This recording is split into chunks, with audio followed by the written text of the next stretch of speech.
Hi friends, welcome back to my channel. నా పేరు దేవి. అందరూ ఎలా ఉన్నారు? బాగున్నారా? అలాగే వీడియోలోకి వెళ్ళే కంటే ముందుగా ఛానల్ని సబ్స్క్రైబ్ చేసుకోకపోతే వెంటనే వెళ్ళి సబ్స్క్రైబ్ చేసుకొని సపోర్ట్ చేయండి. ఇక్కడ కరివేపాకు ఎందుకు ఇంత స్పెషల్గా చూపిస్తున్నాను అనేది వీడియో మధ్యలో తెలుస్తుంది. అలాగే ఫర్మెంటేషన్ అబ్రాడ్లో ఉండే వాళ్ళు ఎలా చేసుకుంటారో చూపిస్తాను. వీడియోని ఎండ్ వరకు తప్పకుండా చూడండి. ఇంకా ఆ రోజు అయితే పెసరపప్పుతో చారు చేయడం కోసం పెసరపప్పును వాష్ చేసుకొని 1.5 గ్లాస్ వరకు వాటర్ వేసి ఒక 1 టీ స్పూన్ ఆయిల్, పచ్చిమిర్చి వేసి పసుపు కూడా వేసుకొని ఒక 2 విజిల్స్ పెట్టుకున్నాను. 2 విజిల్స్ తర్వాత పప్పు అనేది ఈ విధంగా ఉడికిపోయింది. ఒకసారి పప్పు గుద్దుతో స్మాష్ చేసుకొని పక్కన పెట్టుకున్నాను. ఇప్పుడు చారు కోసం తాలింపు పెట్టుకోవడానికి ఒక ప్యాన్ తీసుకొని అందులో కొంచెం ఆయిల్ వేసుకొని ఆయిల్ హీట్ అయ్యాక ఆవాలు, జీలకర్ర వేసి ఫ్రై అయ్యాక వెల్లుల్లి కూడా వేసుకున్నాను. వెల్లుల్లి ఫ్రై అయిన తర్వాత ఉల్లిపాయ, పచ్చిమిర్చి కూడా వేసుకున్నాను. అలాగే ఈ వ్లాగ్ వచ్చేసి ఫస్ట్ టైం అండి నేను ట్రై చేస్తున్నాను. ఆఫ్టర్నూన్ టు అంటే లంచ్ టు ఈవినింగ్ రొటీన్ లాగా షేర్ చేస్తున్నాను. ఎలా ఉందో తప్పకుండా కామెంట్ చేయండి, లైక్ చేయండి. ఇంక ఇక్కడ వచ్చేసి ఫ్రై అయిన తర్వాత ఎండుమిర్చి వేసుకున్నాను. ఎండుమిర్చి కొద్దిగా ఫ్రై అయ్యాక టమాటో ప్యూరీ వేసుకున్నాను. నా దగ్గర ఆ రోజు ఉంది కాబట్టి వేసుకున్నాను. లేదంటే మీ దగ్గర లేనట్లయితే టమాటాను కట్ చేసుకొని కూడా వేసుకొని ఒకసారి ఫ్రై చేసుకోవాలి. ఈ విధంగా ఇలా ఫ్రై అయినాక ఉప్పు టేస్ట్కి సరిపడా వేసుకోండి. అలాగే చాలా తక్కువ వేసుకున్నాను పసుపు, ఎందుకంటే పప్పులోనే నేను కొంచెం వేసుకున్నాను. ఇప్పుడు ఇది ఒకసారి మిక్స్ చేసుకొని ఉడికించి పెట్టుకున్న పప్పు కూడా వేసేసుకున్నాను. వేసుకొని ఒకసారి బాగా కలుపుకోవాలి. ఈ విధంగా కలుపుకున్న తర్వాత ఇప్పుడు ఇందులో చింతపండు రసం వేసుకున్నాను. ఇది ఒక చిన్న నిమ్మకాయ సైజు చింతపండు నానబెట్టుకుని రసం తీసుకున్నాను.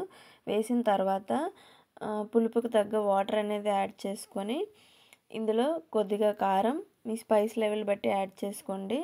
ఒక పావు టీ స్పూన్ వరకు రసం పౌడర్ యాడ్ చేసుకొని ఒకసారి కలుపుకోండి. ఈ విధంగా కలుపుకున్న తర్వాత దీన్ని ఒక 5 మినిట్స్ పాటు ఉడకనివ్వాలి. ఈలోగా పక్కనే క్యాబేజీ పచ్చడి కోసం రెడీ చేస్తున్నాను.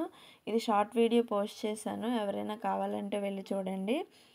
అది ఫ్రై అయ్యే లోపల ఇందులో కొద్దిగా కొత్తిమీర, కరివేపాకు కట్ చేసుకొని వేసుకున్నాను. వేసుకున్న తర్వాత ఒక 2 మినిట్స్ పాటు ఉడికించుకుంటే సరిపోతుంది. ఈ టైంలోనే సాల్ట్ అనేది సరిపోయిందో లేదో చెక్ చేసుకోండి. సరిపోకపోయినట్లయితే ఇక్కడ యాడ్ చేసుకుంటే సరిపోతుంది. ఇంతేనండి, పెసరపప్పుతో చారు అనేది రెడీ. ఇక్కడ వచ్చేసి పచ్చడి కోసం మిక్సీ పట్టుకొని తాలింపు కూడా పెట్టుకున్నాను. ఆ రోజు వచ్చేసి పెసరపప్పుతో చారు, అలాగే క్యాబేజీ పచ్చడి, రైస్ లంచ్లోకి. ఇంకా ఇక్కడ ఈ కరివేపాకు సంగతాకు వస్తే ఇది ఒక 100 గ్రామ్స్ ఉంటుందేమో నాకు తెలిసి. దీని కాస్ట్ మాత్రం ఐర్లాండ్లో 2.5 యూరోస్ అండి. అంటే మన ఇండియన్ రూపీస్లో దగ్గర 240 రూపీస్ పడుతుంది. సో దీన్ని అంత పెట్టి కొనుక్కొని తెచ్చుకున్న దానిని జాగ్రత్తగా స్టోర్ చేసుకోవాలి కదా, అందుకోసం బాక్స్లో టిష్యూ వేసి ఈ విధంగా స్టోర్ చేసుకొని ఫ్రిడ్జ్లో పెట్టుకున్నాను. తర్వాత వీడియో తీస్తూ వంట అయ్యాక నా కిచెన్ పరిస్థితి చూస్తే ఈ విధంగా ఉంది, మామూలుగా లేదు. మరి ఇది క్లీన్ చేసేటప్పటికి ఎంత టైం పడుతుందో తెలీదు.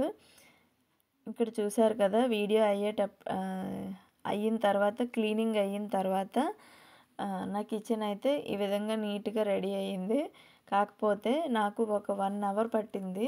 చూడడానికి అయితే చాలా సింపుల్గా కనిపిస్తుంది, కానీ ఒక 1 అవర్ రెస్ట్ తీసుకున్న తర్వాత ఈవినింగ్ వచ్చేసి టమాటా సూప్ అని తీసుకొచ్చారు.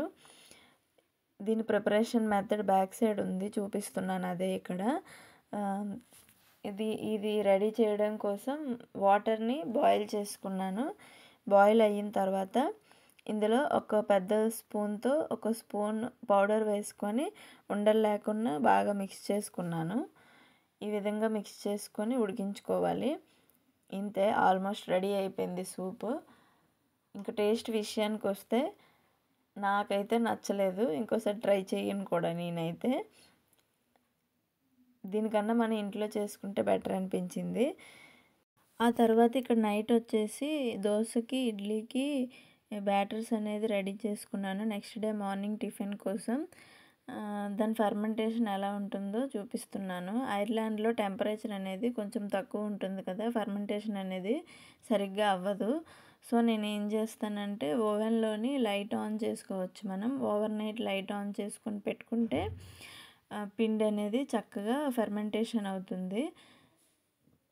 ఈ విధంగా పెట్టుకోవాలి. లైట్ ఆన్ చేసుకోకపోయినా పర్వాలేదు, కాకపోతే it will take time 24 hours like అలా పడుతుంది. చూసారు కదా, నెక్స్ట్ డే మార్నింగ్కి ఈ విధంగా ఫర్మెంటేషన్ అనేది అయిపోతుంది. ఇప్పుడు దీన్ని ఒకసారి మనం కలిపేసుకొని ఫ్రిడ్జ్లో పెట్టుకుంటే సాల్ట్ యాడ్ చేయకుండా చాలా ఫ్రెష్గా ఉంటుంది. ఎప్పుడు కావాలంటే అప్పుడు తీసి సాల్ట్ యాడ్ చేసుకొని చేసుకోవటమే. నేనైతే ఈ విధంగా చేసుకుంటాను. ఇంతేనండి ఈ video. Thanks for watching. Do subscribe for more videos. Bye bye. See you in next video. Don't forget to subscribe.